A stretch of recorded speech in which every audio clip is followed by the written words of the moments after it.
सृष्टि बचपन से ही दिखने में सुंदर नहीं थी, लेकिन अमीर बाप की बेटी सृष्टि पर उसकी माँ जान छिड़कती।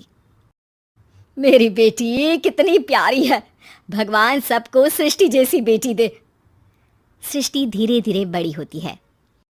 एक दिन सृष्टि की सहेली कहती है, तू दिखने में कितनी अजीब सी है, लेकिन मैं जानती हूँ हम सब में सबसे अच्छी शादी तो तेरी ही होगी। तेरे पापा अमीर जो हैं। और बता नहीं सकते यार, दहेज तो हर कोई देता है, ये क्या ज्यादा ले जाएगी अपने पति के लिए? अरे बड़े शहर में कोठी है इसके पापा की। अरे पापा की है ना, कौन सी इसकी है? इसकी होती तब तो कोई भी लड़का इससे शादी कर लेता। अरे पापा की मतलब पापा की है तो मेरी ही है ना? किसने कहा? अब तेरी तो तब होगी ना जब तेरा भाई ना हो। वैसे भी शादी के बाद सारी प्रॉपर्टी भाई के नाम होती है। सृष्टि समझ जाती है कि उसे किसी भी हालत में माँ बाप की सारी प्रॉपर्टी को अपने नाम करना है, लेकिन कैसे? एक दिन सृष्टि का भाई शीनू कहता है, बहन क्या कर रही है? तुझसे एक बात करनी है। अरे हाँ हाँ करना, मैं तो तेरी बहन हूँ। बहन मेरी लाइफ में ना एक लड़की है, बहुत अच्छी है। मैं सोच रहा हूँ माँ और पापा से बात करूँ शादी के लिए। सृष्टि को समझ में आ जाता है कि भाई की शादी होते ही भाभी उसे एक दिन भी घर में बर्दाश्त नहीं करेगी। क्या बात है भाई, बताना कौन है वो? यार वो बहुत अच्छी लड़की है, पढ़ी लिखी है, मेरे साथ जॉब भी करती है। बस एक प्रॉब्लम है। हाँ प्रॉब्लम? क्या प्रॉब्लम है भाई? यार वो शादीशुदा है, लेकिन उसके पति ने उसे सिर्फ इसलिए छोड़ दिया क्योंकि उसके माँ बाप दहेज नहीं दे पाए। सृष्टि ये सुनकर न जाने क्यों खुश हो जाती है। अरे भाई तो क्या हुआ, लड़की तुझे तो पसंद है ना? शीनू को लगता है कि बहन उसे समझ रही है। वो इस बात से अनजान होता है कि उसकी बहन की मंशा पूरा घर हड़पने की है। सृष्टि अपनी माँ से कहती है, मम्मी मुझे तो बहुत चिंता है। पता है शीनू क्या कर रहा है? अरे क्या कर रहा है? वो तो काम पर जाता है और वापस घर आता है। नहीं ना माँ, वो यही तो नहीं कर रहा, बाकी सब कर रहा है। आपको पता है उससे प्यार है, और वो भी एक शादीशुदा लड़की से। ये क्या हो गया? मैं सोसाइटी में क्या मुंह दिखाऊंगी? अरे तेरे पापा तो यही कहेंगे कि मैंने ही उसे बिगाड़ दिया है। माँ देखो, मेरी बात मानो, पापा पर भी विश्वास करने की जरूरत नहीं है। अब आप ही बताओ, पापा इतनी देर घर के बाहर रहते हैं क्यों? बोलो। अरे बेटा वो तो नौकरी करते हैं ना। तू बहुत भोली है माँ। पापा का ऑफिस तो 7 बजे खत्म हो जाता है, लेकिन देखो कितनी देर से आते हैं। अरे नहीं नहीं बेटा, ऐसी कोई बात नहीं है। सृष्टि माँ को एक औरत से बात करते पिता की फोटो दिखाती है। देखो माँ कैसे हैं पापा। मैं ना कहती थी कि पापा सही नहीं है। मैं तेरे पापा से बात करूंगी, दे फोटो मुझे। ओ माँ, वो तो डिलीट हो गई। लेकिन चल, तूने तो देख लिया ना। पापा से बाद में बात कर लेना, और हाँ मेरा नाम बिल्कुल मत लेना। हाँ माँ। अब क्या था, सृष्टि के माँ और पिता के बीच झगड़ा होना शुरू हो जाता है। सृष्टि के मन में क्या चल रहा था कोई नहीं जानता था। एक दिन, माँ सृष्टि के लिए एक लड़का देखा है, वो लोग शाम को उसे देखने आने वाले हैं। और हाँ माँ, एक खुशखबरी, मैं और पापा मिलकर एक नया बिजनेस ट्राई कर रहे हैं। शाम को लड़का आता है, सांवले रंग का। सृष्टि को तो बिल्कुल भी पसंद नहीं आता। लड़की की माँ कहती है, लड़की का चेहरा तो कोई खास नहीं, लेकिन अगर मेरे बेटे को आप लोग सेटल कर दें तो मैं उसकी शादी आपकी बेटी से करवा दूं। सृष्टि को लड़का बिल्कुल पसंद नहीं था। उसे भाई पर गुस्सा आ जाता है। लड़के वालों के जाने के बाद कहती है, माँ देखा शीनू मेरे लिए कैसा लड़का लेकर आया, न दिखाने लायक न सुनने लायक, सेटल भी नहीं, वो भी हम करे। अरे माँ मैं जानती हूँ ये मेरी शादी किसी भी घर में क्यों करवाना चाहता है। अरे कैसी बात कर रही है बहन? तूने तो देखा ना, लड़के को मैंने ही मना कर दिया तुझसे शादी के लिए। जिसने लड़का बताया था उसने उसकी बहुत तारीफ की थी। बात आई गई हो जाती है, लेकिन सृष्टि का मन शांत नहीं होता। क्या करूं कुछ समझ में नहीं आ रहा। मेरी शादी हो गई तो ये लोग पूरी प्रॉपर्टी शीनू के नाम कर देंगे, मेरे हाथ तो कुछ लगेगा ही नहीं। तभी सृष्टि को आइडिया आता है। वो किसी वकील को फ़ोन करती है। जी देखिए, अगर आपके मम्मी पापा का तलाक हो जाता है तो आपके पिता की आधी प्रॉपर्टी आपकी माँ के नाम हो जाएगी, फिर उसे वो किसी को भी दे सकती है। सृष्टि अब माँ को बेटे के खिलाफ भरती है। माँ, शीनू पर नजर रखा करो। वो जिस लड़की के प्यार में है ना, वो शादीशुदा है। यहाँ आएगी, सारा पैसा, रुपया, जमीन, जायदाद सब हड़प लेगी। पापा का भी हाल तुमसे छुपा नहीं है। ऐसा ना हो कि मैं और आप एक दिन सड़क पर भीख मांगे।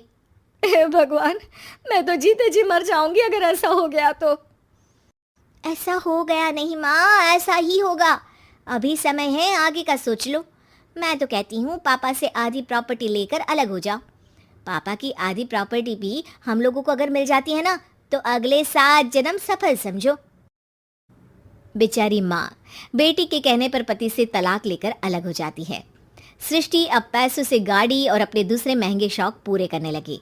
उसके दोस्त भी उसके पैसे इस्तेमाल करते। सृष्टि, कल तुम कहाँ थी? मैं सारा दिन घर पर अकेली थी। तो मैं क्या करूं? मैंने ठेका तो नहीं लिया है ना तुम्हें संभालने का। माँ को सृष्टि से ये उम्मीद नहीं थी। वो बैठकर रोने लगती है। वहीं उसका पति यानी कि सृष्टि के पिता आ जाते हैं।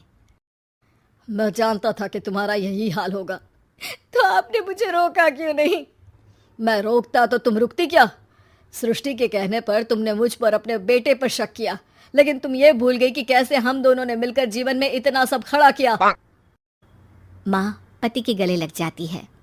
मुझे माफ कर दीजिए, मैंने आपकी कमाई का एक बड़ा हिस्सा गवा दिया। कोई बात नहीं, तुम साथ हो तो मैं ऐसी 7 प्रॉपर्टी खड़ी कर दूंगा। तभी वहां सृष्टि आ जाती है रोते हुए।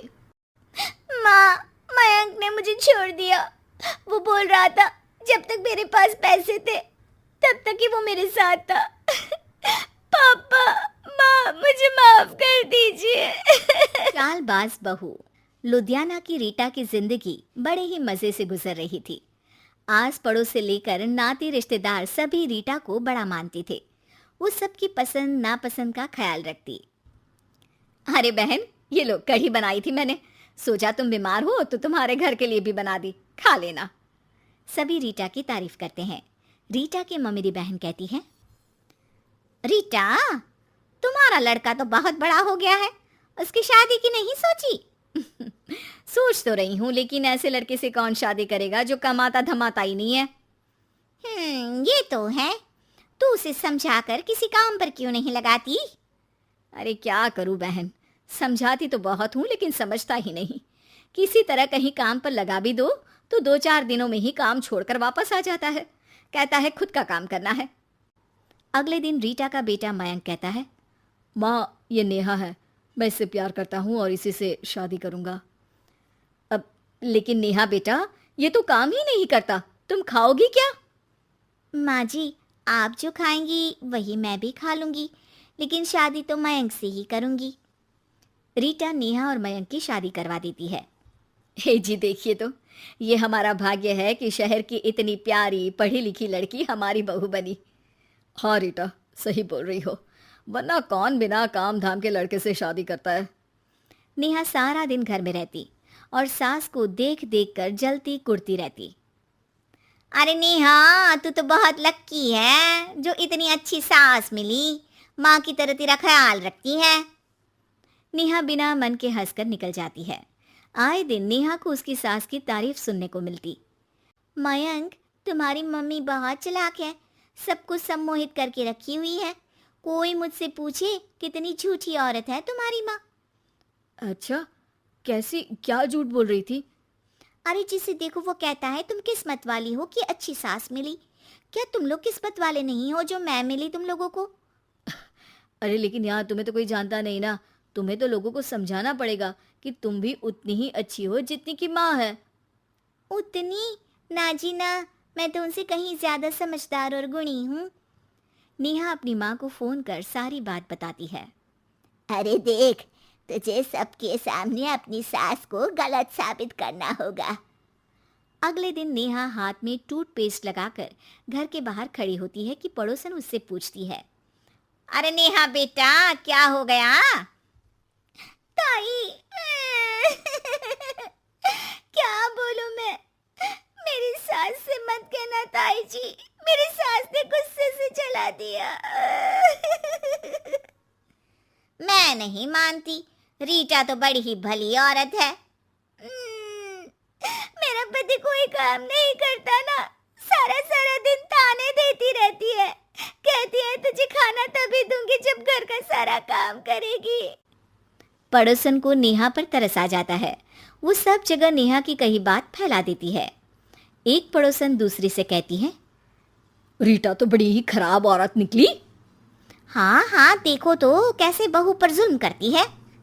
नेहा के घर रीटा की भाभी आती है। अरे मामी जी नमस्ते, कैसी हैं आप? मैं तो ठीक हूँ बेटा। कहाँ है रीटा? घर में नहीं है क्या? उसे तो मैंने कहा था कि मैं आ रही हूँ। अब क्या बताऊँ मामी जी, मुझे तो डॉक्टर के पास जाना था, लेकिन फिर भी मैं रुकी कि आपको घर आना है। मम्मी जी को तो कोई फिक्र ही नहीं है। तभी तो देखिए ना कि पता था आप आने वाली है, फिर भी चली गई घूमने। अरे ये तो बुरी बात है। अच्छा नेहा, मैं जा रही हूँ। रीटा आए तो बोल देना कि भाभी नाराज होकर चली गई हैं। रीटा वापस आती है तो उसे भाभी नहीं मिलती। अरे नेहा, तूने रोका नहीं मामी को? बोला नहीं कि मंदिर गई हूँ मैं? अरे मम्मी जी, मैंने तो उन्हें बोला कि आप बस आ ही रही हैं, लेकिन वो नहीं मानी और चली गई। मामी भी सभी रिश्तेदारों में रीटा की बुराई फैला देती है।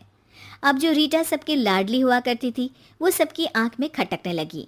रीटा को समझ नहीं आता था कि जो पड़ोसी उसे हमेशा प्यार से बुलाते थे, वो उसके सामने आते ही दरवाज़ा क्यों बंद कर देते हैं। जो रिश्तेदार उसे इतना प्यार करते थे, वो उसे अब फ़ोन तक नहीं करते। एक दिन रीटा के पास उसकी भाभी का फ़ोन आता है। तू तो बड़ी हो गई रीटा। अरे ना भाभी ना, तुम तो माँ जैसी हो मेरे लिए। मायका तुमसे ही तो है, लेकिन तुम भी पता नहीं क्यों नाराज़ हो मुझसे। रीटा को उसकी भाभी सारी बात बताती है। रीटा उसे समझाती है कि कैसे वो नेहा बहू को बताकर वहाँ से गई थी। दोनों के बीच गिला शिकवा खत्म हो जाता है। रीटा समझ जाती है कि नेहा ने ही उसकी बुराई पड़ोसियों से भी की होगी। रीटा सबके घर जाकर बात करती है, जहाँ उसे पता चलता है कि नेहा ने ढेर सारी झूठी बातें कर रखी है। रीटा सोच लेती है कि वो नेहा को सबक सिखाकर ही रहेगी। नेहा, तेरे ससुर जी रिटायर हो रहे हैं, तो अब तू और मयंक कहीं और घर देख लो। अरे कैसी बातें कर रही हैं सासू माँ, ये तो कोई काम नहीं करते, हम कहाँ जाएंगे। तभी वो पड़ोसन आ जाती है। अरे नेहा, अच्छा ही तो है, तेरी ऐसी सास से छुटकारा मिल रहा है जो तुझे बात बात पर जला देती थी ना। घर जरा जल्दी खाली कर देना नेहा, मयंक से भी बोल देना। नेहा को समझ आ जाता है कि सास को सब पता चल गया है। वो उसकी पैर पकड़ लेती है। सासू माँ, मुझे माफ कर दीजिए, मैं आगे से ऐसा कभी नहीं करूंगी। घर की रामलीला दशहरा स्पेशल। ससुर जी। बोलो पुत्री। रामायण देखकर मन भाव विभोर हो गया है। अब ये पुलकित मन कुछ क्रीड़ाएं करना चाहता है। क्यों ना इसी क्षण से हम रामलीला का नाट्य रूपांतरण करें और हमारे निवास स्थान पर हर एक मनुष्य रामायण की चरित्रों का अभिनय करे। तुम्हारा ये श्रेष्ठ विचार हमारी आत्मा को अत्यंत प्रफुल्लित कर गया पुत्री। मैं मर्यादा पुरुषोत्तम श्री राम का चरित्र निभाऊंगी। और माताश्री, मैं श्री राम के अनुज लक्ष्मण का रोल। हे पुत्र, रोल नहीं भूमिका बोलो, भूमिका। इस विदेशी भाषा को उपयोग में लाने के लिए मैं आपसे क्षमा चाहता हूँ माते। और मैं सुपरमैन से महान, बैटमैन से बलवान हनुमान अर्थात हनुमान जी के चरित्र को निभाऊंगा। जय सिया राम। सुंदर, अति सुंदर। अब मैं रावण बनूंगी। आप पर जमेगा भी। बस उसी समय सब हो जाते हैं तैयार निभाने के लिए रामायण के किरदार। सब करना चाहते थे रामायण के संदेश का पालन, इसीलिए बने थे राम, लक्ष्मण, हनुमान और रावण। माताश्री, सीता मैया कैसे मिलेंगी? ढूंढ ढूंढ के नयन थके हुए हैं, पाँव चल नहीं पा रहे। आता माची सटक ले। नहीं अनुज, जीवन एक परीक्षा है। ईश्वर ने हमसे सीता को दूर करके हमारी परीक्षा ली है। भ्राताश्री, हमको उस सोने के हिरण के पीछे जाना ही नहीं था। हे लक्ष्मण, हम सीता को ढूंढ ही लेंगे। जितना सरल ये कार्य प्रतीत होता है उतना सरल नहीं है भ्राताश्री। सीता मैया की व्हाट्सएप लोकेशन भी नहीं है हमारे पास। काश हमारे पास एक हेलीकॉप्टर होता जिसकी सहायता से हम उन्हें ढूंढ पाते। जिनके पास हनुमान हो उसे हेलीकॉप्टर की क्या आवश्यकता। पर हनुमान जी अब तक आए क्यों नहीं?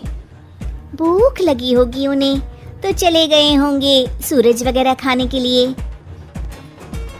अरे वो देखो हनुमान जी। जय सिया राम। प्रणाम प्रभु।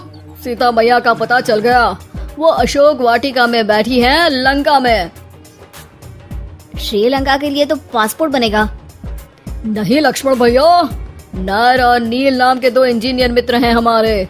उनसे कह के बढ़िया आराम सेतु बनवा दिया है। हमारी पहुंच ऊपर तक है।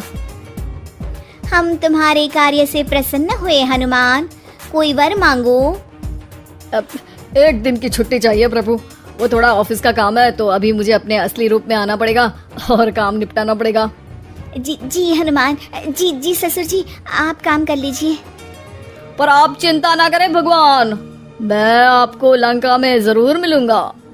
हाँ हनुमान जी, आपको लंका जो जलानी है थोड़ा समय का ध्यान रखिएगा, वरना लंका की आग पे पानी फिर जाएगा। घर में 1-2 दिन के बाद होता है रावण और हनुमान का संवाद। ससुर है हनुमान, सास बनी है रावण, बहू और बेटे बने हैं सिपाही, गुस्से में है दशानन। लंकेश, इस वानर ने पहले तो बगिया के फल खाए, फिर वाटिका उजाड़ दी। अब आपके लिए मिक्स फ्रूट जूस कैसे बनेगा? हाँ, ये वानर बहुत नॉटी है। अरे नॉटी नहीं, चालाक बोलो। हाँ, ये वानर बहुत चालाक है महाराज।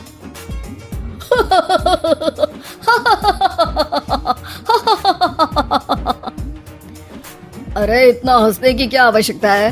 हमने कोई विनोद की बात तो की नहीं, कोई चुटकुला तो सुनाया नहीं। अरे मैं हंसमुख हूँ वानर। हैं? लोग तो बोलते हैं कि तुम दशमुख हो। अब मैं वो भी हूँ। अब ये बताओ कि बगिया तुमने क्यों तोड़ी?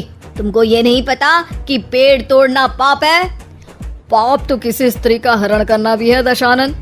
तब तेरी अकल कहाँ गई थी? 10 सर हैं तेरे, एक की भी अकल काम ली होती तो ये सब नहीं होता। एक वानर का ये दुस्साहस कि वो लंकेश के सामने अपनी जीवा खोले। अभी हाथ खोल के एक रपटा मारूंगा तो 10 के 10 मुंह के गाल लाल हो जाएंगे। अब तुम मुझे क्रोध दिला रहे हो। तो क्या चॉकलेट दिलाऊं तुझे? तुम्हें पता भी है कि तुम किस महान योद्धा से बात कर रहे हो? नहीं पता। मैं योद्धा से बात कर रहा होता तो जरूर पता होता। अब तुम भरी सभा में मेरा अपमान कर रहे हो वानर। अरे जिसका कोई मान ही नहीं उसका अपमान कैसे करूंगा? वाह वाह, क्या डायलॉग मारा है हनुमान जी। वाह वाह, क्या डायलॉग मारा है हनुमान जी। ए, तुम लोग मेरी तरफ से खेल रहे हो या इसकी तरफ से? चुपचाप खड़े रहो वरना पगार काट लूंगा। हे दशानंद। हाय हनुमान। अरे मूर्ख, हेलो हाय करने नहीं आया हूँ। मैं कह रहा हूँ कि हे दशानंद, अभी भी समय है। सीता मैया को श्री राम को लौटा दे और उनकी शरण में चला जा, वरना तेरे प्राण कोई नहीं बचा पाएगा।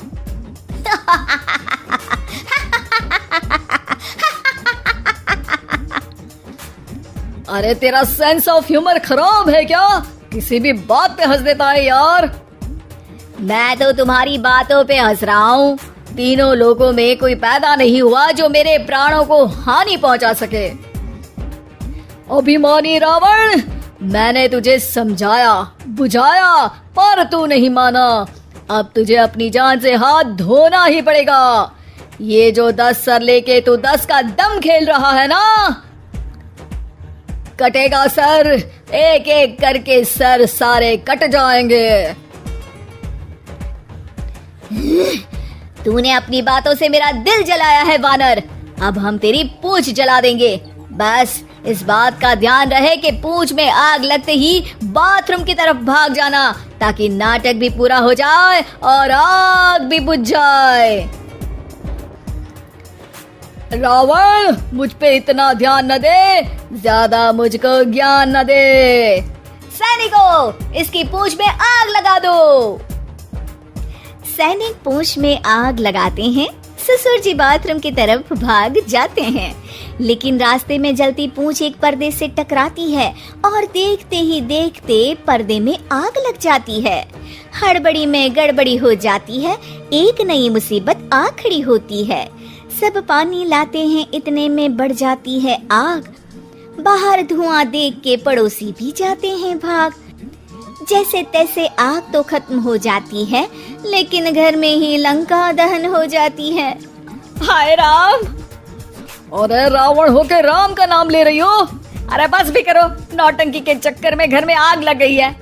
सॉरी माँ जी, ये मेरा आइडिया था। बनने चली थी राम, बिगड़ गए सारे काम। अरे कोई बात नहीं, अब समझ में आ गया ना कि किसी बात का पालन करने के लिए किसी की नकल करने की जरूरत नहीं है। जय सिया राम हनुमान बने बिना भी बोला जा सकता है। अरे कोई बात नहीं, रामायण तो हम देख नहीं पाए, महाभारत जैसा कुछ करो तो जरूर बुलाना।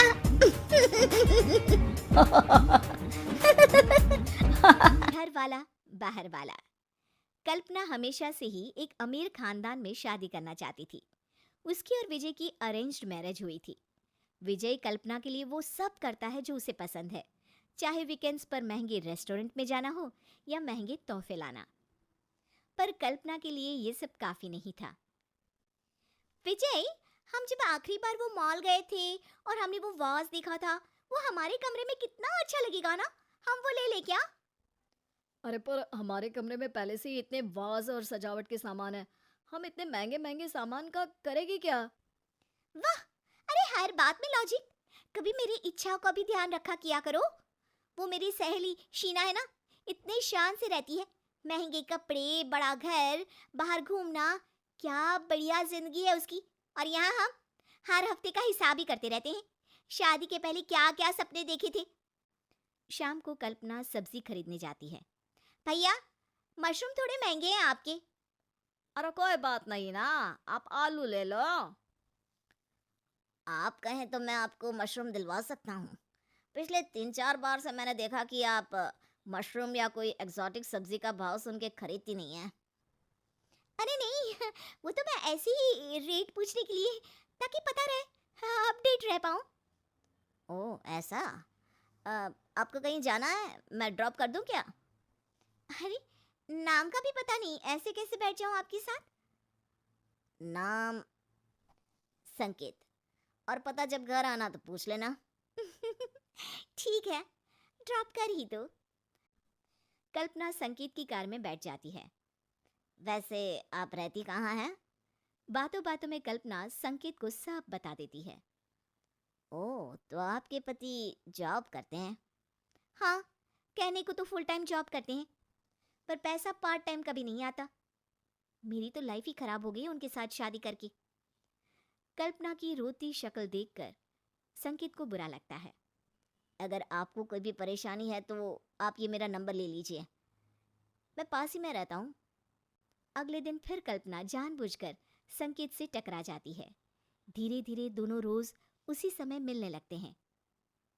मेरे पास तो तुम्हें देने के लिए कुछ भी नहीं है, तुमने मेरे लिए इतना कुछ किया है, मैं बदले में तुम्हें क्या दूं? मुझे तुमसे कुछ नहीं चाहिए कल्पना, बस तुम खुश रहो। दोनों अक्सर बाहर घूमने जाते हैं, महंगे रेस्टोरेंट्स में खाना खाते हैं और कल्पना ढेर सारी शॉपिंग करती है। आजकल घर लौटने में तुम्हें बहुत देरी हो जाती है। हाँ, मेरी कुकिंग क्लास थोड़ी ज्यादा देर चल रही होती है आजकल। पर तुम्हें उससे क्या, तुम्हारा तो ध्यान ही नहीं है मुझ पर। तुम तो बस अपने ऑफिस के कामों में ही बिजी रहो। कल्पना संकेत से इसी तरह रोज ये कहकर मिलती है कि विजय उसे घर से बाहर निकलने की इजाजत नहीं देता। संकेत के दिल में भी कल्पना के लिए सिंपैथी आ जाती है।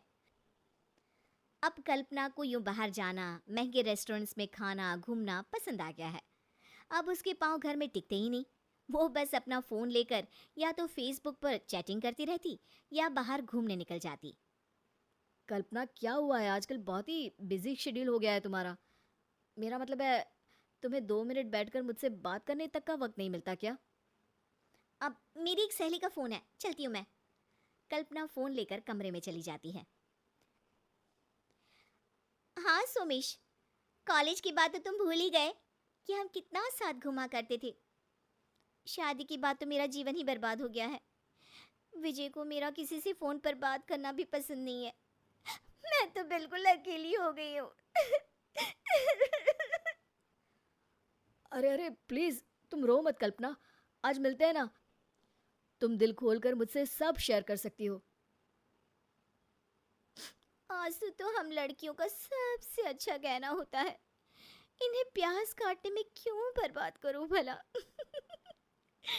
कभी तो खुद के भले के लिए इस्तेमाल कर ही सकती हूँ मैं।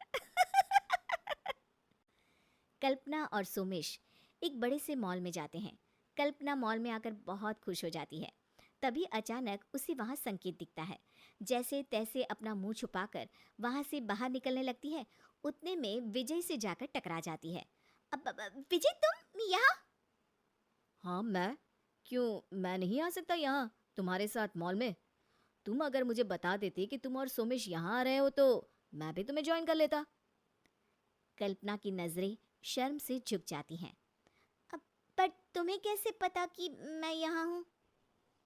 तुम लैपटॉप से फेसबुक लॉग आउट करना तो भूल ही गई थी। तभी पीछे से संकेत आ जाता है। हे कल्पना, क्या कर रही हो यहाँ पर? अरे मैंने पीछे बिल्कुल तुम्हारे जैसा ही कोई देखा, फिर सोचा तुम्हारा खड़ूस पति तुमको ऐसे थोड़ी ना घूमने देगा। अच्छा, मैं तुम्हें घूमने नहीं देता? और ये कौन है? अरे हो क्या रहा है? कल्पना फूट फूट कर रोने लगती है। मैं बहुत दुखी रहने लगी थी। मेरी जिंदगी बर्बाद हो गई थी। कोई मुझे देवदासी कहता था। मैं इतनी दुखी थी कि अल्ताफ राजा की शायरी मुझे अपनी जिंदगी का किस्सा लगता था। तो मैंने बाहर भी लोगों से दोस्ती की, पर दुख तो दुख है। जैसे मिठाई पे मक्खी लगी रहती है, मेरे ऊपर दुख। बस करो, ये रोना धोना नहीं चलेगा अब तुम्हारा। मैंने तुम्हारा असली चेहरा देख लिया है। मैंने भी यार। और मैंने भी, पहली बार में ही। मेरी तो जिंदगी बर्बाद हो गई। रहने दो तुम, रोना तो मुझे चाहिए कि मेरी जिंदगी में तुम आई। हाँ, रोना तो मुझे भी चाहिए कि तुम मेरी जिंदगी में आई। अरे रोना तो मुझे भी चाहिए कि तुम मेरी जिंदगी में। पहले मेरी बीवी चोरी कर ली, अब मेरा डायलॉग भी चोरी कर रहे हो। निकलो यहाँ से, चलो निकलो। संकेत और सोमेश वहां से चले जाते हैं। विजय कल्पना से थोड़ा दूर जाकर बैठ जाता है। कल्पना का रोना जारी है। तभी वहां एक नया लड़का आता है। हाय कल्पना, कैसी हो तुम? अरे रो क्यों रही हो? तुम्हारे निकम्मे कंजूस पति ने फिर से कुछ दिलवाने का मना तो नहीं कर दिया? अब ये कौन है? ऐसे और लोग हैं, ये तीसरा है। 7 है टोटल। मुझे जोड़ के? तुम्हारे साथ तो 8 है। अब 7 के साथ ही रहो, मुझे भूल जाना तुम। भाई साहब, आप कौन? इसका निकम्मा और कंजूस पति, जिसको तू याद कर रहा था। जा शॉपिंग करा दे इसकी। घर की बेटी दाल बराबर। आन्या डांस करने में उस्ताद। एक स्टेप जो वो देख लेती तो हूबहू उसे उतार देती। अरे आन्या बेटा, मेरी बेटी को भी डांस सिखा देना, उसका एनुअल प्रोग्राम है। हाँ आंटी, क्यों नहीं, अब कल शाम उसको भेज देना, मैं सिखा दूंगी।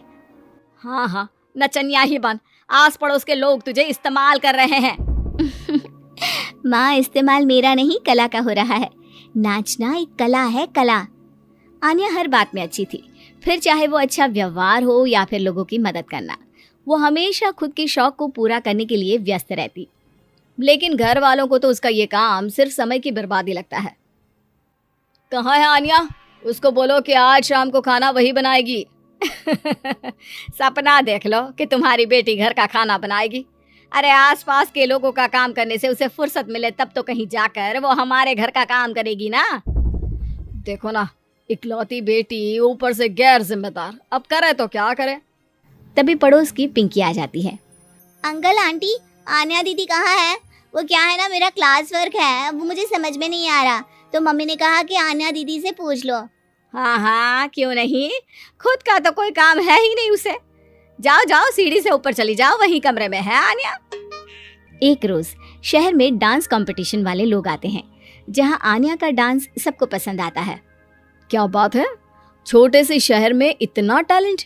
बेटा कौन सिखाता है आपको? कोई नहीं सर, वो क्या है ना, मैं टीवी देखकर सीख जाती हूँ। अरे वाह, और आपके मम्मी पापा कहाँ हैं, वो नहीं आए? नहीं, वो लोग नहीं आए हैं। आन्या कंपटीशन जीत जाती है और घर में टीवी वाले आन्या का इंटरव्यू लेने आते हैं। अरे क्या है, कहाँ घुसे जा रहे हो, क्या हो गया? आप आन्या की माँ है ना? वो क्या है ना, आपकी बेटी ने डांस का कंपटीशन जीता है, हमारे शहर के लिए ये गर्व की बात है, तो हम लोग उनका इंटरव्यू लेने आए हैं। ओहो, बड़ा तीर मारा हो जैसे। अरे उसे आता ही क्या है डांस के सिवा, कुछ और करती तो शायद गर्व होता। तभी वहां आन्या आ जाती है और पत्रकारों को इंटरव्यू देती है, उसी रोज पिता के ऑफिस में। देखो तो आजकल के बच्चे कितने स्मार्ट हैं, धन्य है ऐसे बच्चों के माता पिता को। और किस्मत वाले होते हैं ऐसे माता पिता, वरना मेरी बेटी तो किसी काम की नहीं, सारा दिन बस नाच गाने में ही दिमाग लगाती रहती है।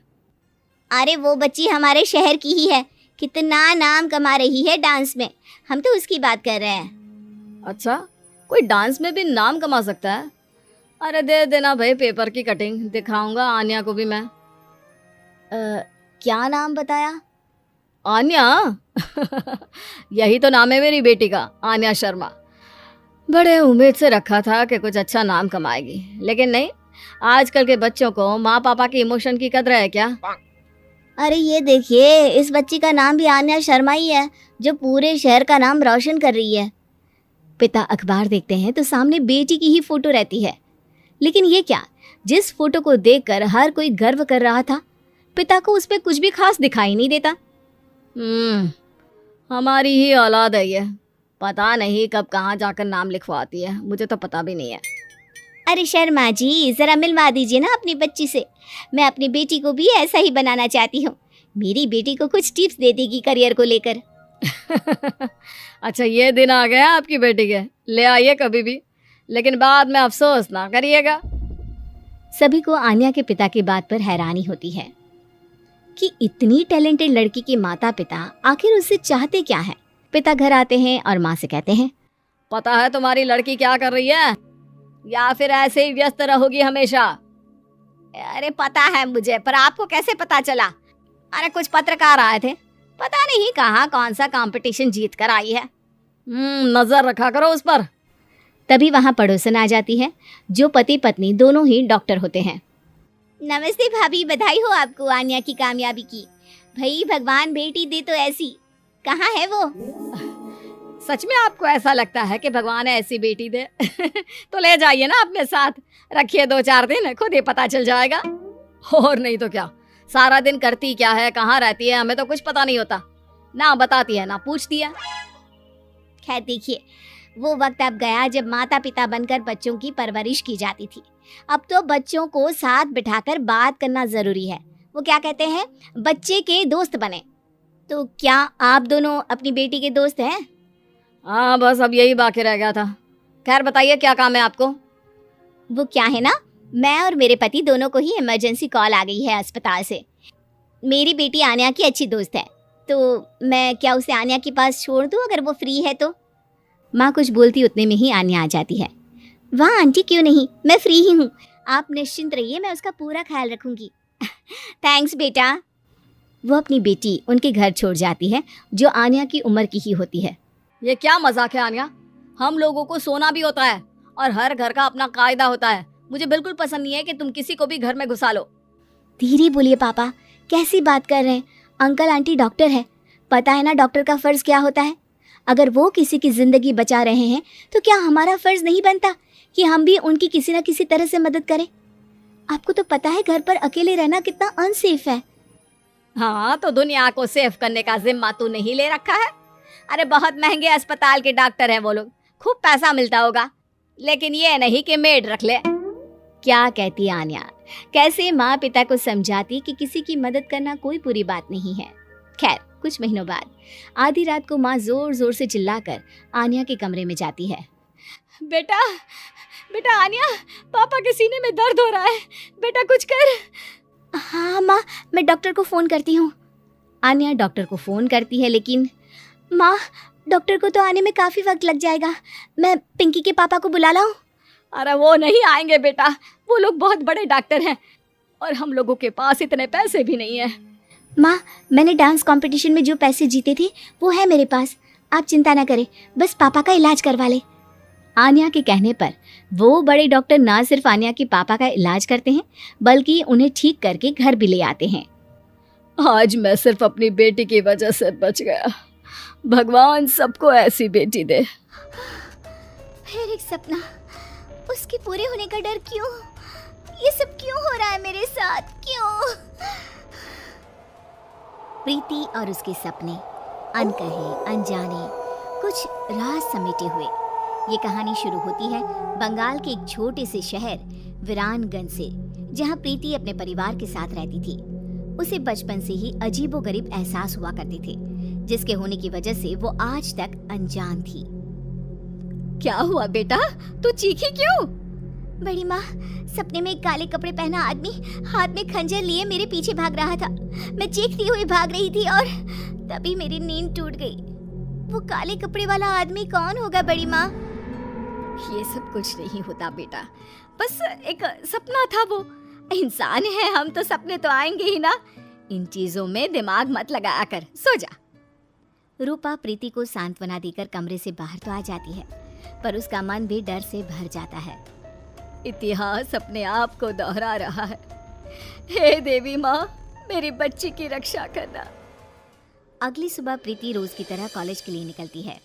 रास्ते में उसकी नजर हूबहू वैसे ही आदमी पर पड़ती है जिसे उसने सपने में देखा था। उसका चेहरा बिल्कुल काला और आंखें लाल थी। वो अपनी आंखें बड़ी बड़ी कर प्रीति को देखता है। बड़ी माँ मानती ही नहीं है। लो, वही आदमी दिख गया। अब मैं क्या करूं? भगवान मेरी रक्षा करना। प्रीति जैसे ही ये बात कहकर पीछे मुड़ती है, वो आदमी अचानक ही गायब हो जाता है। मेरा हाथ, बहुत जलन हो रही है। प्रीति क्या देखती है कि उसके हाथ में हर तरफ नोचने के निशान थे। ये अचानक मेरे हाथों पर खरोच के निशान कैसे आ रहे हैं? लग रहा है किसी ने बेरहमी से नोचा है। बहुत दर्द हो रहा है। कॉलेज पहुंचते ही कोई क्रीम लगाती हूँ। प्रीति जैसे ही कॉलेज पहुंचती है, उसके शरीर के निशान देखकर उसके फ्रेंड्स चौंक जाते हैं। प्रिया कहती है, ये ऐसे खरोच के निशान, लग रहा है किसी जानवर ने नोचा हो। ये कैसे हुआ प्रीति? पता नहीं यार, अचानक ही। ऐसी खरोंचें तो अक्सर किसी बुरे सांप के छूने से आ जाती हैं प्रीति। क्या यार, तू भी इसे डरा रहा है? अरे लग गई होगी कोई चोट। कोई चोट नहीं लगी मुझे। शिवम सही कह रहा है। मुझे रास्ते में एक अनजान शख्स दिखाई दिया और उसे मैंने सपने में भी देखा था। फिर अचानक ही वो कहीं गायब हो गया और मेरे शरीर पर ऐसे निशान आ गए।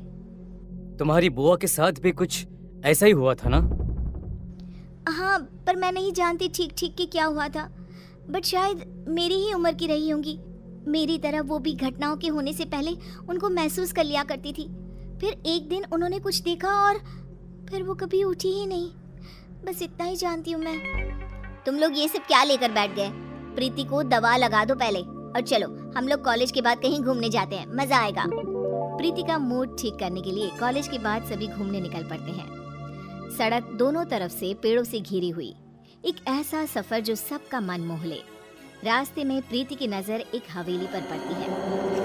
चलो ना यहीं चलते हैं, खंडर सा भी है, मजा आएगा। पुरानी चीजें देखी नहीं कि प्रीति का मूड चंगा हो ही जाता है। अच्छा है, चलो वहीं चलते हैं। तीनों गाड़ी से उतरकर उस हवेली में जाते हैं। 1912। 1912? ये क्या है? पता नहीं, दिमाग में ये नंबर आया। छोड़ो, मैं तो कुछ भी कहते रहती हूँ। अंदर चले। तीनों उस पुरानी हवेली के अंदर जाते हैं। प्रीति जैसे ही हवेली की दहलीज पर कदम रखती है, अचानक आंधी तूफान सा माहौल हो जाता है और तेज ठंडी हवा बहने लगती है। प्रीति के शरीर के खरोच के निशान वापस से हरे हो जाते हैं। ये निशान बहुत जल रहे हैं। मौसम के बदलते हुए रुख को देखकर सभी फौरन अंदर हवेली में चले जाते हैं। अंदर तीनों इधर उधर घूमने लग जाते हैं। तभी प्रिया के हाथ एक नेम प्लेट लगती है जिस पर 1912 ही लिखा हुआ था। प्रीति देख, इस नेम प्लेट पर क्या लिखा हुआ है? कर्णिका पैलेस 1912। तेरी बुआ का नाम भी तो कर्णिका ही था ना? हाँ, मतलब कि ये घर मेरा भी है, पर सबने आज तक ये छुपाया क्यों? तभी प्रीति ऊपर देखती है जहां उसे गैलरी में वही काला साया दिखाई देता है जो प्रीति को देखकर मुस्कुराता है। देखो फ्रेंड्स, वही काला साया है ऊपर। सभी ऊपर देखते हैं पर ऊपर कोई नहीं होता। कहाँ गया? अभी तो यही था। मुझे कुछ एहसास हो रहा है। फ्रेंड्स, लगता है मानो इसी हवेली में मैं रही हूँ, पहले, बहुत पहले। तभी अपनी आंखों के सामने प्रीति को कुछ चीज दिखाई देनी शुरू होती है। वो देखती है कि उसकी बुआ उसी अनजान आदमी के साथ कोई तंत्र साधना कर रही है। तुमने जो कहा मैंने किया ना, अब तो मुझे जाने दो ना। नहीं कर्णिका, अब तुम पूरी तरह से मेरी हो। ये कहते ही वो आदमी कर्णिका को छूता है और कर्णिका का शरीर पूरी तरह काला पड़ जाता है और वो मर जाती है और वापस से प्रीति को सब कुछ पहले की तरह नॉर्मल दिखने लग जाता है। ये सब क्या है? बुआ जी क्यों उस आदमी के साथ थी? कौन है वो? तभी शिवम और प्रिया के सामने भी वो अनजान आदमी आ जाता है। कैसी हो कर्णिका?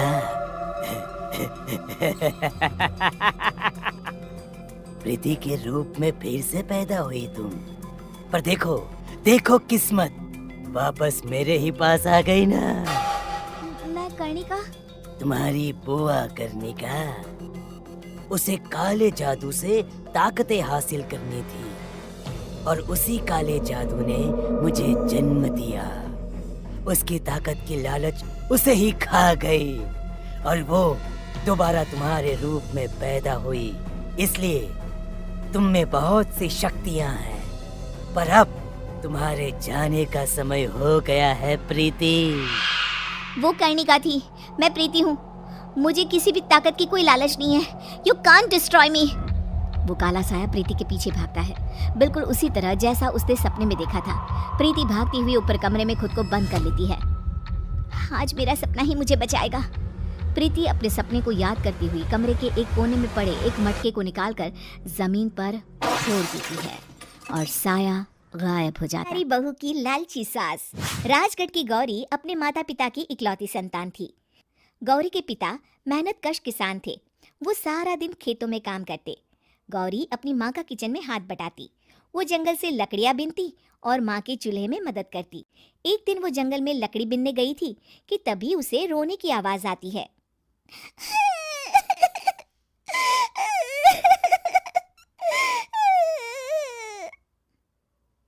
अरे, यहाँ कौन रो रहा है? इस जंगल में भला किसी के रोने की आवाज? जरूर कोई जंगल में फंस गया होगा। वो देखती है तो उसे एक परी दिखाई देती है जिसका एक पंख टूटा होता है। अरे, तुम कौन हो और क्यों रो रही हो? मैं परीलोक की रानी हूँ। पृथ्वीलोक में घूमने आई थी, लेकिन देखो ना, मेरे पंख ही टूट गए। अब मैं कैसे उड़ान भरूंगी? अरे, इसे जोड़ना तो आसान है। रुको, मैं अभी जोड़ देती हूँ। ये कहकर गौरी लकड़ी और रस्सी की सहायता से पंखों को जोड़ देती है। परी अपने जुड़े हुए पंखों को देखकर खुश हो जाती है और गौरी को वरदान देती है कि वो पूर्णिमा की रात किसी भी चीज को हाथ लगाएगी तो वो सोने की हो जाएगी। लेकिन गलती से अगर उसने किसी इंसान को छू लिया तो वो अगली पूर्णिमा तक सोने का ही रहेगा। गौरी घर आती है और सारी बात अपने माता पिता को बताती है। गौरी की माँ उसे कहती है, तू भी ना गौरी, सारा दिन परियों की कहानियां पढ़कर स्वप्न लोक में ही रहती है। नहीं माँ, मैं सच बोल रही हूँ। देखो, आज पूर्णिमा की रात है ना, इसलिए डर के मारे मैं कोई सामान भी नहीं छू रही हूँ। अच्छा, ऐसी बात है बिटिया रानी, तो जरा इस घड़े को हाथ लगा दे। गौरी घड़े को जैसे ही हाथ लगाती है वो सोने का हो जाता है। गौरी के माता पिता घड़े को देखकर हैरान रह जाते हैं। अगले दिन गौरी के पिता उस घड़े को सुनार के पास बेचने जाते हैं तो रास्ते में उन्हें कंचा काकी मिलती है। वो सोने का घड़ा देखकर गौरी के पिता से पूछती है, अरे गौरी के बापू, ये पीतल तो बड़ा चमक रहा है। अरे काकी, ये पीतल नहीं, सोना है, सोना। बेचने ले जा रहा हूँ। अरे कहीं कोई लॉटरी लग गई है क्या? इतना सोना? गौरी के पिता काकी को गौरी को परी द्वारा दिए वरदान के बारे में बताते हैं। काकी गौरी के पिता की बात सुनकर सोच में पड़ जाती है और फिर अगले दिन काकी गौरी के घर आती हैं। गौरी के बापू, तुम्हारे लिए मैं एक खुशखबरी लाई हूँ। तभी गौरी की माँ पूछती है, क्या खुशखबरी है काकी? अरे तुम्हारी बेटी का रिश्ता मैं अपने बेटे से करना चाहती हूँ। अरे कब तक अपनी सयानी लड़की को घर पर बिठा कर रखोगी? हाँ, देखो काकी, मैं ऐसे ही व्यक्ति से अपनी बेटी की शादी कराऊंगा जो गौरी के वरदान से नहीं, उसके गुणों को समझे। अरे हमें तो गौरी के गुण अच्छे लगे, इसीलिए तो आ गई हूँ मैं। फिर गौरी के माँ बाप मान जाते हैं और उसकी शादी काकी के बेटे से हो जाती है। अगले दिन, अरे गौरी, कल पूर्णिमा की रात है। तुम्हारे पिताजी परी के वरदान के बारे में बता रहे थे, तो मैं ना कुछ चीजें रख दूंगी, जरा हाथ लगा देना। तभी गौरी का पति वहां आ जाता है और अपनी माँ से कहता है, माँ, क्या जरूरत है गौरी के वरदान को इस्तेमाल करने की? वैसे भी मेरी मेहनत से घर तो चल ही रहा है ना। और गौरी के पिता ने भी यही कहा था कि वो ऐसे ही व्यक्ति से उनकी बेटी की शादी करेंगे जो गौरी के वरदान से नहीं, उसके गुणों को समझे। अरे बस कर किताबी बातें। तेरे लिए क्या लड़कियों की कमी थी जो मैं ये किसान की बेटी घर ले आती? और सुन गौरी, कल अगर तूने सारी चीजों को सोने का नहीं किया तो मैं तुझे घर से निकाल दूंगी और अपने बेटे की दूसरी शादी करवा दूंगी, समझी? इतना कहकर गौरी की सास वहां से चली जाती है। अगली पूर्णिमा की रात गौरी की सास गौरी के सामने ढेर सारे बर्तन रख देती है और कहती है, जल्दी कर गौरी, रात खत्म हो जाएगी। जल्दी जल्दी इन सारे बर्तनों को हाथ लगाकर सोने का कर दे। गौरी करती भी तो क्या, वो जैसे ही एक छोटे से बर्तन को छूने वाली होती है कि उसकी सास भड़क जाती है। क्या मजाक बना रखा है? इतने छोटे से बर्तन में क्या होगा? ये ले, ये बड़ा वाला बर्तन। जैसे ही बड़ा सा बर्तन लेकर गौरी की सास उसकी तरफ बढ़ती है, वैसे ही बर्तन के बाहर से वो धड़ाम से गिर जाती है। सास को गिरा देख गौरी उन्हें संभालने दौड़ती है और वो सास को हाथ लगाकर कहती है, अरे सासू माँ, क्या हो गया आपको? कहीं चोट तो नहीं लगी ना? लेकिन जैसे ही वो हाथ सास से हटाती है तो देखती है कि उसकी सास सोने की हो गई है। गौरी सोने की सास को देखकर रोने लगती है और अपने पति से कहती है, मुझे परी ने कहा था कि अगर मैं किसी इंसान को हाथ लगाती हूँ तो वो अगली पूर्णिमा तक सोने का ही रहेगा। अब मैं क्या करूँ? अरे करना क्या है, माँ को उठाकर अलमारी में रख दो। और हाँ, लालच का फल बुरा ही होता है। ज्यादा बड़े बर्तन को सोने का बनाने के चक्कर में माँ का ये हाल हुआ है। ये कहकर वो दोनों माँ की तरफ देख। कपड़े चुराने वाली चुड़ैल। हबलू नाम का लड़का अपने माता पिता के साथ रहता था। हबलू के 2 छोटे छोटे भाई बहन थे और उसका परिवार बेहद ही गरीब था। माता पिता कपड़े धोने का काम करते थे, जिससे उनका गुजारा बड़ी ही मुश्किल से चलता था। कुछ दिनों से हबलू के माता पिता की तबीयत खराब होने की वजह से उसे ही नदी पर जाकर कपड़े धोने पड़ते थे। एक दिन की बात है, हबलू नदी के किनारे बैठकर कपड़े धो रहा था। ये जिंदगी भी कोई जिंदगी है, लोगों के कपड़े धोना। अगर कपड़े अच्छे से ना धुले तो लोग कितना सुनाते हैं और ऊपर से उल्टा पैसे भी नहीं देते। कपड़े धोने की वजह से नदी का पानी गंदा हो जाता है। उसी नदी में एक चुड़ैल रह रही होती है। जब वो नदी का पानी गंदा देखती है तो गुस्से से पागल हो जाती है। कौन है जो मेरे रहने की जगह को गंदा कर रहा है? अभी जाकर बताती हूँ उसे। हबलू नदी में कपड़े धोकर उन्हें वहीं पेड़ से बंधी रस्सी पर सूखने के लिए डाल देता है और वहीं पेड़ के नीचे कपड़े सूखने तक उनका इंतजार करने लगता है। हबलू को पता ही नहीं चलता कि बैठे बैठे कब उसकी आंख लग गई और कुछ ही देर में चुड़ैल भी नदी से निकलकर आ जाती है। कौन है जिसने मेरे रहने की जगह को गंदा किया है? तभी चुड़ैल की नजर रस्सी पर सूख रहे कपड़ों पर पड़ती है। अरे वाह, ये कपड़े तो बड़े ही सुंदर सुंदर है और ये साड़ी कितनी खूबसूरत लग रही है। तभी चुड़ैल अपने पहने हुए कपड़े देखती है। मेरे कपड़े कितने गंदे हैं, हम लोगों को तो अच्छे कपड़े पहनना नसीब में ही नहीं होता। तभी चुड़ैल कपड़े देखकर सोचने लगती है, क्यों ना इनमें से एक कपड़ा चुरा कर मैं पहन लूं, कौन सा इस लड़के को पता चलेगा। चुड़ैल जल्दी से रस्सी से एक साड़ी उतारती है और नदी में ले जाकर पहन कर देखती है। ये साड़ी मुझ पर कितनी खूबसूरत लग रही है, इसमें तो मैं एकदम हूर की परी लग रही हूँ। फिर कुछ देर बाद हबलू की आंख खुलती है। उसे पता नहीं चलता कि कब शाम हो गई। अरे शाम हो गई, समय का पता ही नहीं चला। अब जल्दी से कपड़े उतार कर घर चलता हूँ, नहीं तो रात हो जाएगी। हबलू रस्सी से कपड़े उतार कर घर चला जाता है और घर जाकर कपड़ों की गिनती करके उन्हें एक गठरी में बांधने लगता है। 1 2 3 और ये 5 और ये 9, ये कैसे हो सकता है? मैंने तो 10 जोड़े कपड़े धोए थे, इनमें तो एक कम है। दोबारा गिनता हूँ, कहीं मुझसे कपड़े गिनने में भूल ना हो गई हो। हबलू एक एक करके दोबारा कपड़े गिनने लगता है, पर इस बार भी कपड़े 10 जोड़े की जगह 9 जोड़े थे। कपड़े कम होने की वजह से वो परेशान था। ये सब सोचते सोचते उसे कब नींद आ जाती है पता ही नहीं चलता। अगली सुबह हबलू फिर से कपड़े लेकर नदी पर धोने के लिए चला जाता है और जैसे ही वो कपड़े धोने लगता है, नदी का पानी कपड़े धोने की वजह से फिर से गंदा होता है। ये देखकर नदी में रह रही चुड़ैल आग बबूला हो जाती है। ये लोग मुझे चैन से रहने भी नहीं देते। आज फिर ये लड़का कपड़े धोकर मेरी रहने की जगह गंदा कर रहा है। आज मैं ऐसा सबक सिखाऊंगी कि ये कपड़े यहाँ धोना ही भूल जाएगा। हबलू के कपड़े धोने के बाद वो उन्हें पेड़ से बंधी रस्सी पर सूखने के लिए डाल देता है। जब तक ये कपड़े सूख रहे हैं, मैं यहीं पेड़ के नीचे कुछ देर आराम कर लेता हूँ। हबलू वहीं पेड़ के नीचे एक कपड़ा बिछाकर लेट जाता है। ठंडी ठंडी हवा चल रही थी तो लेटते ही उसे नींद आ जाती है और पता ही नहीं चलता कि कब उसकी आंख लग जाती है। कुछ देर बाद चुड़ैल भी नदी से निकलकर बाहर आ जाती है। आज मैं उसे छोड़ूंगी नहीं। मेरे रहने की जगह गंदी करके खुद चैन की नींद सो रहा है। आज तो मैं उसे मार ही डालूंगी। चुड़ैल हबलू को मारने के लिए आगे बढ़ती है तो रस्सी पर सूख रहे कपड़े देखकर रुक जाती है। अरे वाह, आज भी सुंदर सुंदर कपड़े सूख रहे हैं। चुड़ैल रस्सी से एक अच्छी सी साड़ी उतारती है, नदी में ले जाती है और पहनकर देखने लगती है। ये साड़ी तो मुझ पर कैसे भी ज्यादा सुंदर लग रही है। वो चुड़ैल साड़ी पहनकर नाचने लगती है। मेरा पिया घर आया ओ राम जी, मेरा पिया घर आया ओ राम जी।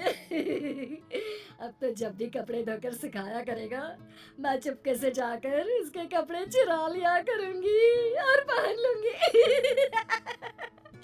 उस लड़के को पता भी नहीं चलेगा कि उसके कपड़े कौन चुरा कर ले जाता है। और अगले दिन नदी का गंदा पानी देखकर चुड़ैल फिर से बाहर आती है और फिर से देखती है। ये लड़का आज भी कपड़े सुखाकर सो रहा है। इस तरह से चुड़ैल हर रोज चुपके से जाती, एक अच्छा सा कपड़ा उठाती, नदी में ले जाती, पहनकर देखती और खुश होती।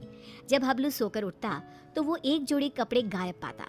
कपड़े चोरी होने की वजह से हबलू बहुत ज्यादा परेशान हो जाता है। समझ में नहीं आ रहा कि मेरे कपड़े कौन चुरा कर ले जाता है। अगले दिन हमेशा की तरह वो कपड़े धोता है और उन्हें पेड़ से बंधी रस्सी पर सूखने के लिए डाल देता है और पेड़ के नीचे कपड़ा बिछाकर लेट जाता है। सोचने लगता है कि आखिर कौन है जो मेरे कपड़े चुरा रहा है और मुझे पता भी नहीं चलता। ये सब सोचते हुए हबलू को नींद आ जाती है। गंदा पानी देखकर चुड़ैल बाहर आती है और ध्यान से सभी कपड़ों को देखने लगती है। तभी उसे एक लाल रंग का सुंदर सा लहंगा पसंद आता है और वो उसे अपने ऊपर लगाकर देखने लगती है। ये लहंगा तो बहुत ही सुंदर है। इसे पहनकर तो मैं रानी लगूंगी, रानी। इस लहंगे को पहनकर अपनी चुड़ैल सहेलियों को जाकर दिखाऊंगी। जब वो मुझे इस लाल लहंगे में देखेंगी तो मुझसे जल बुन जाएंगी। इससे पहले कि ये लड़का सोकर उठे, मुझे ये लहंगा चुरा कर नदी में ले जाना चाहिए। फिर वो चुड़ैल वो लाल लहंगा उतारती है और तभी हबलू की आंख खुल जाती है। वो चुड़ैल को देखकर डर जाता है और फिर से वापस अपनी आंखें बंद कर लेता है। बाप रे, ये तो चुड़ैल है। अच्छा, तो यही हर रोज मेरे कपड़े चुरा कर ले जाती है और मुझे पता भी नहीं चलता। फिर वो जैसे ही लहंगा नदी में ले जाने लगती है। अरे, ये लहंगा लेकर कहाँ जा रही है? ये लहंगा तो जमींदार की पत्नी का है। अगर मैंने उसे लहंगा नहीं लौटाया तो वो मुझे जमीन में जिंदा ही गड़वा देगा। नहीं, वो लहंगा मुझे चुड़ैल से वापस लेना ही होगा। पर कैसे, समझ में नहीं आ रहा। वो लहंगा मैं चुड़ैल से लूं तो कैसे लूं? हबलू बाकी के कपड़े उठाकर घर ले जाता है और रात को लेटा हुआ चुड़ैल से पीछा छुड़ाने की सोचता रहता है। तभी उसके दिमाग में एक तरकीब आती है। हाँ, ये ठीक रहेगा। इससे चुड़ैल कपड़े भी नहीं चुराएगी और हमेशा के लिए वहाँ से चली भी जाएगी। फिर जैसे ही सुबह होती है, हबलू हमेशा की तरह कपड़े धोकर रस्सी पर सूखने के लिए डाल देता है और पेड़ के नीचे जाकर सोने का नाटक करने लगता है। लगता है आज फिर इस लड़के ने कपड़े धोए हैं। चुड़ैल नदी से निकलकर बाहर आती है तो देखती है कि रस्सी पर केवल आज दुपट्टे ही दुपट्टे सूख रहे हैं। ये क्या, आज सिर्फ दुपट्टा? कोई बात नहीं, आज मैं इसे ही ओढ़ लेती हूँ। जैसे ही चुड़ैल रस्सी से दुपट्टा उतार कर उड़ती है, उसके पूरे शरीर पर खुजली होने लगती है। मर गई रे, ये मुझे खुजली क्यों हो रही है? अरे कोई तो कुछ तो करो। हबलू आंखें बंद करके सब कुछ देख रहा होता है। अब आएगा मजा। बड़ा रोज कपड़े चोरी करके पहनती थी, अब पहन कर देख कपड़े। आज इस चुड़ैल को पता चलेगा कपड़े चोरी करके पहनने का नतीजा। आज के बाद ये कपड़े चोरी करना भूल जाएगी और फिर कभी जिंदगी में किसी के कपड़े नहीं चुराएगी। चुड़ैल इधर उधर भागने लगती है। खुजली, अरे बचाओ, मेरे शरीर पर खुजली हो रही है। अरे मर गई मैं। अरे कोई तो मुझे बचाओ, मुझे नहीं पहनना ये दुपट्टा। अरे इससे तो मेरे शरीर पर खुजली होने लगी है। अरे मुझे नहीं चाहिए इस लड़के के कपड़े। और चुड़ैल नदी में जाती है और सारे कपड़े लाकर वहीं डालकर भाग जाती है। और फिर वो हबलू तो क्या, किसी और को भी कटोरी बीवी। अरे ये क्या बात हुई, बेटी खूब खाए तो भी कुछ खाती नहीं, और बहू जरा सा खाने की शौकीन तो चटोरी।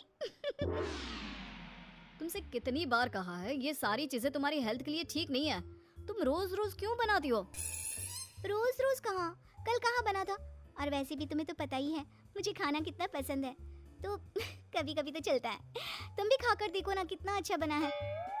एक दिन छोड़कर तो तुम रोज ही बनाती हो, कभी कभी कब हुआ? तुम जानती भी हो तुम कितना जंक फूड खाती हो। ये जंक फूड कहाँ है, इसे मैं घर पर बनाती हूँ। तुमको नहीं खाना तो मत खाओ, लेकिन मुझे तो शांति से खाने दो। और ये भाषण ना तुम अपने कॉलेज में जाकर दिया करो, यहाँ नहीं। अब इस भूखी औरत को कौन समझाए कि मैं जो बोल रहा हूँ इसकी भलाई के लिए बोल रहा हूँ, ना कि अपने लिए। शाम को। अरे बच्चों कहाँ हो, देखो मैं तुम्हारे लिए क्या लाई हूँ। मम्मी क्या लाई हो? गर्मा गर्म पकोड़े। अरे वाह, पकोड़े। तुम फिर से कुछ ले आई? खुद तो खाती ही हो, ऊपर से बच्चों को भी ऐसा खाना खिलाती हो। दोनों माँ बेटे का साइज बिल्कुल एक जैसा है। मम्मी देखो ना, पापा मुझे मोटा बोल रहे हैं। कैसे बाप हो तुम? कोई अपने लड्डू जैसे गोल मटोल बेटे को मोटा बोलता है क्या? लड्डू? ये लड्डू नहीं कद्दू है। कद्दू जी माफ कीजिएगा। खैर बच्चा ये सुनकर रोने लगता है। देखो रुला दिया ना मेरे लड्डू को, बेचारा। ले लड्डू तू ये पकोड़े खा, हाँ इनको रहने दे, ये ऐसे ही है टेढ़े। शाम को सुरेश के माँ बाप घर आते हैं। ये इतना सारा खाना तूने किसके लिए बनाया हुआ है बहू? माँ जी ये सब खाना हमारे लिए ही है। आप लोग बड़े दिनों बाद हमसे मिलने आए हैं ना, इतना तो बनता है माँ जी। माँ ये जो बोल रही है ना आपके लिए, वो आपके लिए नहीं है, उसने खुद के लिए बनाया है। माँ जी आप ना इनकी बातों पर ज्यादा ध्यान मत दीजिए, इनकी तो आदत ही है मजाक करने की। आप खाना खाइए ना। बहू खाना तो बहुत अच्छा बना है, एकदम चटपटा। लेकिन हमारी उम्र में लोग चटपटे से ज्यादा सादा भोजन खाना पसंद करते हैं। ये सही बोल रहे हैं। वो क्या है ना बहू, हम लोगों की उम्र में ऐसा खाना पचने में बहुत टाइम लगता है, नहीं तो ऐसा खाना कौन ना खाना चाहे। तो माँ जी खाइए ना, एक ना एक दिन सबको जाना ही है, तो खाकर क्यों ना जाया जाए। अरे ये तुम क्या बोल रही हो, होश में तो हो। अरे एक दिन सबको जाना है तो क्या सड़क में गाड़ी के नीचे लेट जाए? लगता है खाना तीखा बनाते बनाते बहू की जुबान भी बहुत तीखी हो गई है। बहू सोच समझ के तो बोला करो कि क्या बोल रही हो। माँ जी आप थोड़े दिन और रुक जाइए, मैं आपको रोज ऐसा खाना बनाकर खिलाऊंगी, फिर तो आपका पेट भी इसकी इजाजत दे देगा। बेटा लड़का है, बहू ऐसा खाना खिलाकर मेरा पत्ता जल्दी काटने का सोच रही है। भगवान बचाए ऐसे बहू से। ठीक है माँ जी, लेकिन थोड़ा खाना और तो लीजिए। नहीं नहीं बहू, मेरा बस हो गया। और ससुर जी आपको तो लेना ही होगा। अरे नहीं बहू रहने दो, मेरा भी बस हो गया। वो क्या है ना, मुझे डॉक्टर ने आजकल कम खाने को कहा है। अरे पूछना बंद करो, तुम्हें समझ में नहीं आता। वो इस खाने को खाना नहीं चाहते। ये खाना हम ही क्या, अगर कुत्ते बिल्ली को भी खाने को दोगी ना तो वो भी ना खाए, इतना तीखा है। तुम तो अपना मुंह बंद ही करो, तुम लोग नहीं खाओगे तो क्या हुआ, मेरा प्यारा बेटा जरूर खाएगा। इतने में बच्चा दौड़ कर आता है। लो आ गया, शैतान का नाम लिया और शैतान हाजिर। खिलाओ इसको और गेंडा बना दो। अरे लड्डू, ये लड्डू कद्दू में कैसे बदल गया, कितना मोटा हो गया है। सच्ची दादी मैं मोटा हो गया क्या? लेकिन माँ तो बोलती है मैं वैसा का वैसा ही हूँ, 1 इंच भी नहीं बढ़ा। अरे कितना कमजोर है मेरा बच्चा। हाय मेरा बच्चा।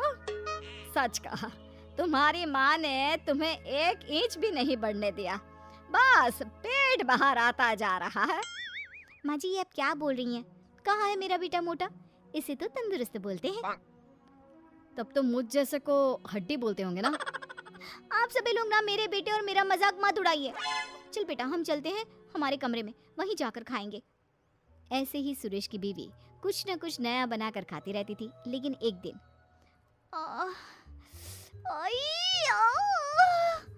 क्या हुआ? क्यों नाटक कर रही हो? अगर तुम मेरा ध्यान अपनी तरफ खींचने के लिए ये सब कर रही हो तो।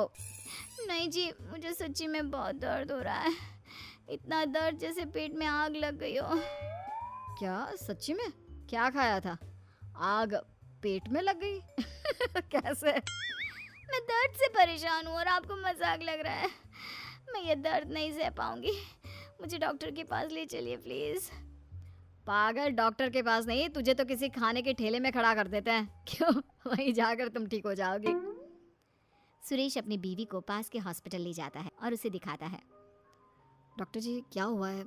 मेरी बीवी को ऐसा क्यों लगता है जैसे उसके पेट में आग लगी है? कहीं ये। पति डर सा जाता है, लेकिन तभी अरे नहीं नहीं, कुछ नहीं। वो क्या है ना, लगता है आपकी बीवी कुछ ज़्यादा ही तीखा खाना खाती है। अब आजकल की औरतें कहाँ ऐसा खाना खाती हैं, लेकिन अब इसी के कारण इनके पेट में इन्फेक्शन हो गया है। अच्छा, तो डॉक्टर ये इन्फेक्शन सही कैसे होगा? ये तो तीखा खाना छोड़ ही नहीं सकती। नहीं छोड़ सकती तो क्या होता है? अरे भैया, इनको तीखा और बाहर का खाना बंद करना ही होगा, नहीं तो ये इन्फेक्शन फैल गया तो अच्छा नहीं है।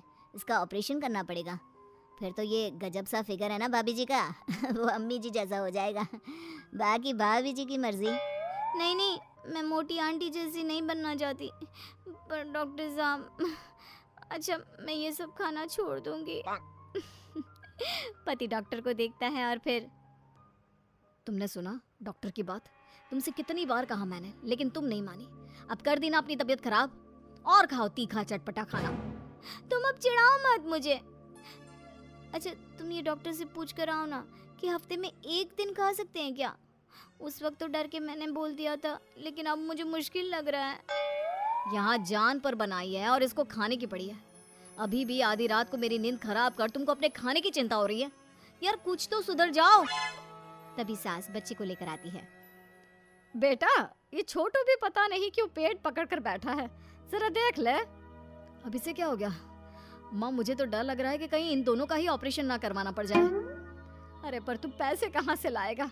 वैसे बहू के गहने हैं ना, उसे बेच सकते हैं हम। नहीं नहीं, मेरे गहनों की ओर ना देखना। मैं वादा करती हूँ, मैं चटोरे खाने की ओर नजर भी नहीं लगाऊंगी। मम्मी, ये आप क्या कह रही हो? हाँ बेटा, मेरी गलती है कि मैंने इतना चटोरा तुझे बना दिया। मुझे माफ कर दे। हेलो दोस्तों, ऐसी अच्छी अच्छी वीडियो देखने के लिए हमारे चैनल को लाइक और सब्सक्राइब करें।